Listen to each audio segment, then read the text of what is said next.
भी इतना प्रोत्साहन दिया जा रहा है, बाकी गाँव के लिए भी नज़ीर है कि वो भी अपने बच्चों का स्पोर्ट्स की तरफ, पढ़ाई की तरफ या किसी भी कला क्षेत्र में उनका रुझान करें, ताकि वो आगे चल के अपने लिए, परिवार के लिए, देश के लिए नाम कमाएं और अलग अलग तरह के जो ये व्यसन हैं उनसे दूर रहें। सर, कुछ जिला प्रशासन के द्वारा नशे को दूर करने को, नशे पर रोकथाम के लिए प्रयास किए जा रहे हैं, क्या कुछ चेतावनी देना चाहेंगे कि किस तरह से नशे को दूर? चेतावनी में तो स्पष्ट है कि जो नशा बेचेगा वो सिर्फ सलाद के पीछे रहेगा, जेल के अंदर रहेगा।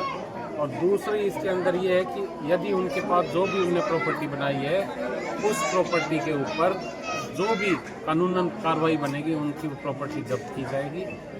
आज हमने इसी कड़ी में जिले भर के केमिस्ट एसोसिएशन से भी मीटिंग की है, मैंने मीटिंग की थी और उसमें उन सबको चेताया गया है और उनको समझाया भी गया है कि किसी भी किस्म का किसी भी मेडिकल शॉप से अनऑथोराइज्ड कोई भी ऐसी दवाई की सेल ना हो, सिरिंज की सेल ना हो जिससे कि लोग नशा करते हैं। उनने हमें आश्वासन दिया है कि वो इस विषय पे पूरा ध्यान रखेंगे और हमारा कोऑपरेट करेंगे ताकि हम सिरसा जिले को नशा मुक्त कर सकें। आमजन और पुलिस का सहयोग किस तरह का रहेगा कि कोई भी पुलिस को जानकारी देते हुए डरे? इसके लिए हमने अपने नंबर जारी किए हैं और उसके लिए हम पोस्टर भी हमारे बन रहे हैं। हमने सोशल मीडिया पे भी वो नंबर जारी किए हैं ताकि जिनके थ्रू वो सूचना देंगे उनकी सूचना गुप्त रखी जाएगी, उनसे वापस कोई सवाल नहीं पूछा जाएगा, ना उनकी कहीं पर आइडेंटिटी को रिवील किया जाएगा। लोग निर्भीक होकर उन नंबरों पर अपनी सूचना शेयर करें।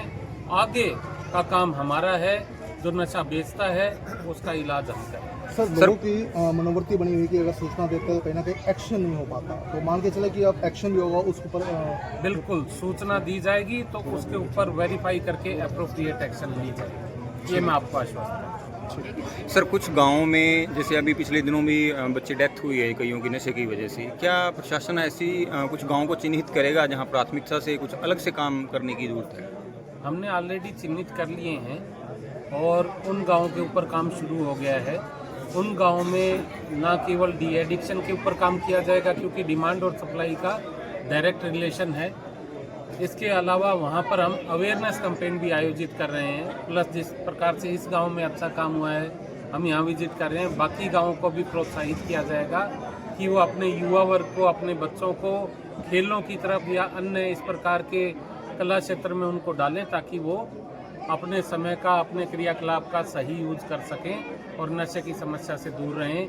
इसके अलावा मैं फिर रिपीट कर रहा हूँ कि जो नशा बेचेगा उसके खिलाफ सख्त से सख्त कार्रवाई की जाएगी। एक आखिरी सवाल करूंगी, जिस तरह से अभी नाटक के माध्यम से देखा कि स्कूल कॉलेजेस की बात बताई, किस तरह से बच्चों को, युवाओं को नशे पर लगाया जाता है, क्या पुलिस प्रशासन के द्वारा स्कूल कॉलेज भी जाकर इस तरह के अवेयरनेस की? ऑलरेडी अवेयरनेस चल रही है मैडम इसके बारे में और आगे इसको टॉप गियर में लिया जाएगा।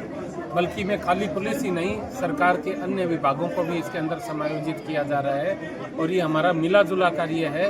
हम मिलकर और सभी आमजन को इसके अंदर अवेयर करेंगे कि नशे से दूर रहें, अपने परिवार को दूर रखें, अपने प्रियजनों को इससे दूर रखें, अपने जानकारों को इससे दूर रखें। ये ऐसी लत है जो जानलेवा है। Thank you.